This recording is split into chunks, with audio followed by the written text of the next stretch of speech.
Salut à tous, aujourd'hui je reviens sur une vidéo plutôt branchée matériel. Donc ça fait un moment que je voulais faire cette vidéo là et puis par manque de temps, effectivement c'est l'hiver, la nuit vient de bonne heure, le froid, j'ai des petits projets personnels aussi de mon côté qui me prennent pas mal de temps. Donc cette vidéo là ça faisait un moment que je voulais la faire. Ça concerne la caméra de chasse Soloniac.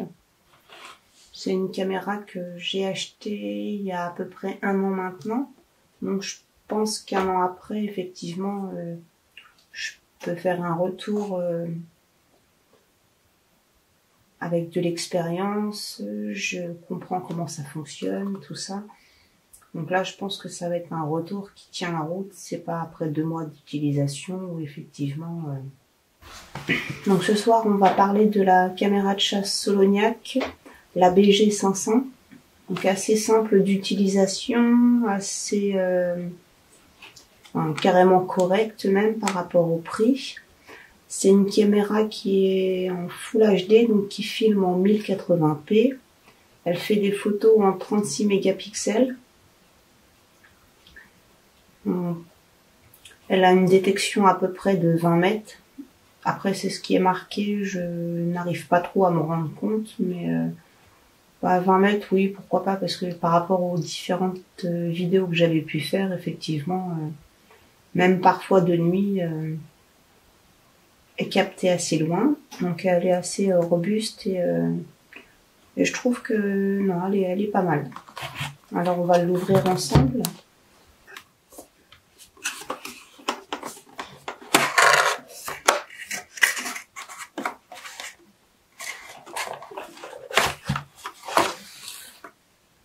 Donc on trouve la caméra, effectivement, logique. À l'intérieur, il y a une lanière pour pouvoir l'accrocher au niveau des arbres, d'une clôture, d'un poteau. Il y a aussi une deuxième fixation, donc celle-là je l'ai très peu utilisée, je l'avais accrochée une fois sur un arbre qui était tombé près d'un cours d'eau. Donc effectivement c'est pratique d'avoir une deuxième fixation. Donc, ça se fixe en dessous. L'extrémité qui est là, au final ça va soit dans un poteau en bois, un arbre. Après, je déconseille effectivement de le mettre dans un arbre parce que je pense pas que l'arbre apprécie beaucoup. On a un câble qui permet de faire le transfert des fichiers avec la carte SD. Donc moi, je l'ai encore jamais utilisé parce que j'ai un lecteur de carte SD qui me permet de faire les transferts.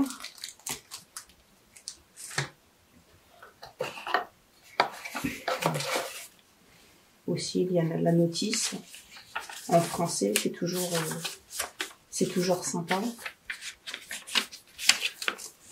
C'est principalement des dessins qui permettent de comprendre le fonctionnement. Donc je trouve ça pas mal expliqué. Donc je trouvais ça pas trop mal.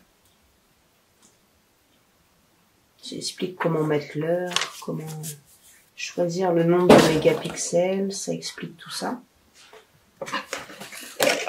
Donc, je vais faire la place.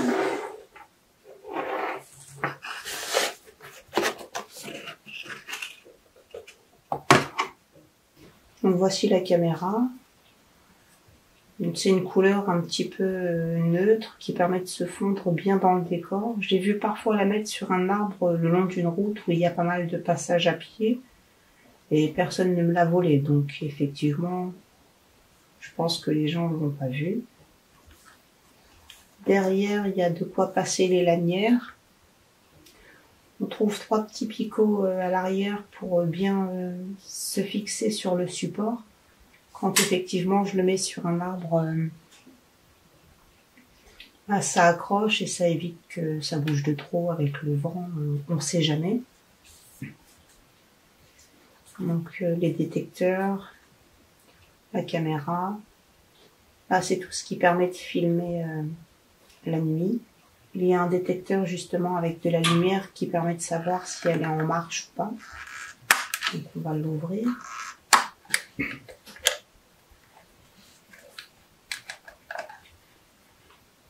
Donc elle fonctionne comme ça. Il faut 8 piles, l'équivalent des LR6 pour la faire fonctionner. Donc moi, dès que j'ai acheté la caméra, j'ai directement acheté des batteries rechargeables. J'ai acheté aussi un chargeur sur Amazon. Les piles, les 8 piles avec le chargeur, j'ai dû payer ça 20, 25, 30 euros peut-être. Donc ce qui me permet d'éviter de racheter des piles à chaque fois. Parce qu'effectivement, ça va dépendre de l'utilisation. S'il y a beaucoup de passages et que la caméra détecte souvent, effectivement, les piles vont pas faire long feu. J'ai vu des piles parfois qui faisaient une semaine. D'autres en 2 jours, j'avais plus de batterie parce que il y avait tellement de passages. Ou alors j'avais fixé la caméra à un endroit où il y avait une branche qui bougeait. Et avec le vent, ça détectait la caméra à chaque fois. Donc là-dessus, il faut bien faire attention. Donc je vous expliquerai aussi tout à l'heure pourquoi je fais cette vidéo-là maintenant et pourquoi je ne l'ai pas faite avant, pourquoi j'essaye de ne pas la faire plus tard. Restez jusqu'à la fin et je vous expliquerai pourquoi, je vous donnerai un bon plan et vous pourrez peut-être en profiter vous aussi. Alors je vais allumer la caméra. Donc là, j'ai mis une carte SD qui est quasiment vide. Les piles sont à moitié par contre, parce que je m'en suis servi cette semaine. Donc là, je l'ai mise sur Setup. Setup, j'ai un bouton menu. Donc vous allez peut-être pas trop voir, parce qu'avec la caméra, ça va pas donner forcément bien. Bon, quoique, il y a un bouton menu justement qui nous permet d'accéder soit au simple fait de mettre l'appareil en mode photo, donc il prendra seulement des photos, mode vidéo seulement des vidéos, et mode photo plus vidéo. Donc en général, il va prendre une photo et il va enchaîner par prendre une vidéo. Donc en général, je l'utilise avec ce mode-là. Il y a un mode manuel qui nous permet de définir les résolutions des photos, la longueur des vidéos, résolution, la sensibilité, l'intervalle de temps. Donc l'intervalle de temps, en général, oui, je mets 1 minute parce que ça me permet d'avoir plus d'infos sur ce qui a été filmé, sur ce qu'il y a. Sensibilité, j'ai mis normal parce que sinon, parfois j'avais des branches ou des petits brins d'herbe qui s'activaient. Effectivement, ça rallumait la caméra à chaque fois. Et au final, ma batterie faisait 3-4 jours maximum. Les résolutions, donc par définition, je mets par full HD, mais on peut mettre en HD seulement. Et puis, ça prend moins de place sur la carte SD. Ça va dépendre de la taille de la carte SD. Ma carte actuelle, c'est une 16 Go, ça suffit largement. Au niveau des réglages, on peut régler la langue. Bon, nous, c'est en français par défaut, effectivement. Réglage de l'horloge, recyclage de la mémoire et formatage de la carte SD. Donc, c'est un fonctionnement qui est assez simple. On définit ce qu'on souhaite. Ensuite, il y a le bouton, c'est un même bouton, mais il y a une partie setup, on et off. Donc, une fois qu'on a réglé l'horloge, qu'on a réglé les paramètres de vidéo et de photo, on appuie sur on, on le referme, on le ferme bien, sinon il risquerait d'y avoir de l'eau qui passe dedans. Et au niveau du petit capteur, ça va prendre à peu près pendant 30 secondes. Ça nous laisse le temps de partir de l'endroit où il y a la vidéo et puis de ne pas être pris et de ne pas utiliser de la mémoire de la carte SD bêtement pour rien. Donc cette caméra-là, je l'aime bien parce que je la trouve assez simple d'utilisation. C'est une marque française. Je l'ai achetée chez Decathlon il y a à peu près 1 an.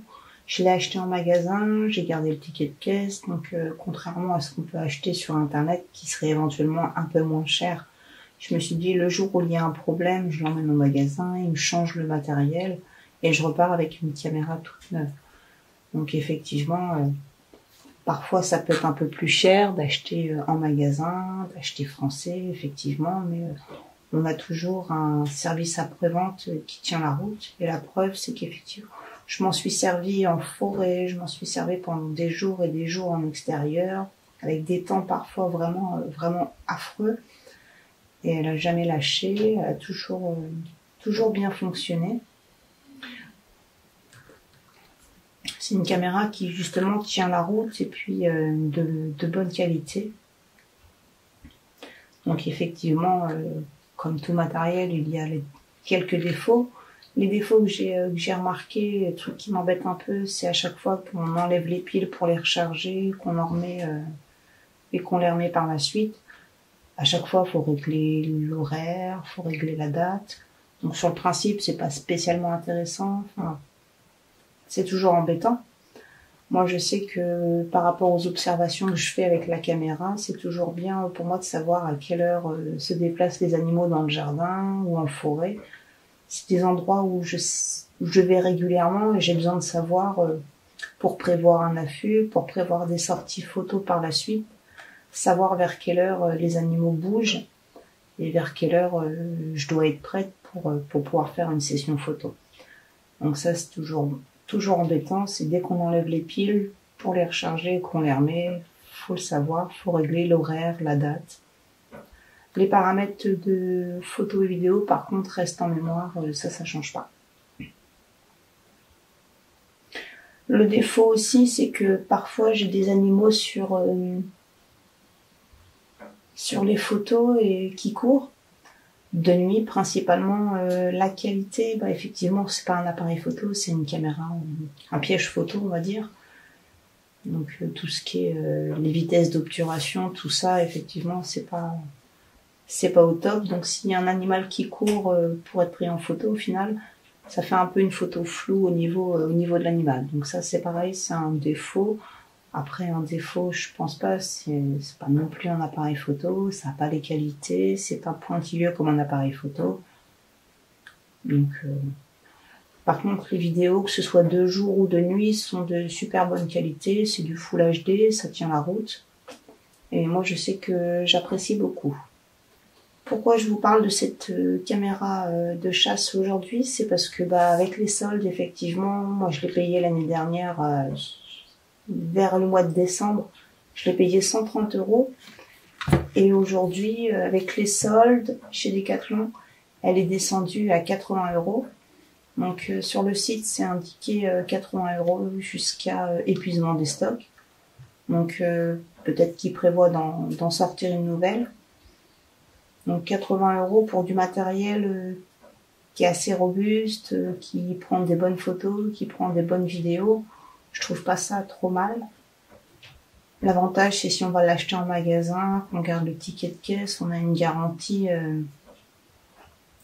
assez intéressante. Le jour où il y a un problème avec la caméra, ou ça peut peut-être éventuellement arriver un jour, on récupère le matériel, on l'emmène au magasin, on donne le ticket de caisse et on se retrouve avec une caméra peut-être neuve ou un autre modèle si effectivement il n'y en a plus. Donc je pense que sur ce matériel-là, faut pas hésiter. Solonia, que ce soit en vêtements, que ce soit... C'est toujours une marque que j'ai toujours bien aimée, que ce soit les vêtements, j'achète toujours des manteaux, des pantalons, des pulls. À l'origine, c'est beaucoup du matériel de chasse, de pêche, mais j'avoue que pour faire des sorties photos, c'est du matériel qui est pas excessif, qui coûte pas très cher et qui est super polyvalent, de bonne qualité, qui est vraiment intéressant sur tout point de vue. Donc la petite revue de la caméra est terminée. J'essaye de refaire des vidéos assez rapidement. Là, j'avoue qu'avec les fêtes de fin d'année, l'école de la petite, le Covid, c'est assez compliqué. Il y a beaucoup de choses à faire. J'ai beaucoup de choses à penser. Là, je commence à réfléchir pour préparer les semis, les graines du prochain potager, l'entretien du jardin. Il y a la saison de bois qui arrive. on a eu des problèmes, Clément a eu des problèmes de dos, donc on a pris un bon mois et demi de retard sur la saison de bois. Donc tout ça, au final, ça nous retarde et avec le mauvais temps, faire des vidéos sur le jardin, c'est pas évident. Personnellement, j'essaye de faire des formations en vidéo et photo aussi pour améliorer la qualité de mes vidéos, la qualité de mes photos, pour moi aussi personnellement. Et peut-être aussi pour essayer d'améliorer le contenu sur la chaîne. Donc tout ça, effectivement, ça prend beaucoup de temps, ça me plaît, mais au détriment d'autres choses. Donc sur ces mots, je vais vous laisser, je vous dire à plus. J'essaye de refaire une vidéo assez rapidement et puis je vous dis à bientôt. Salut!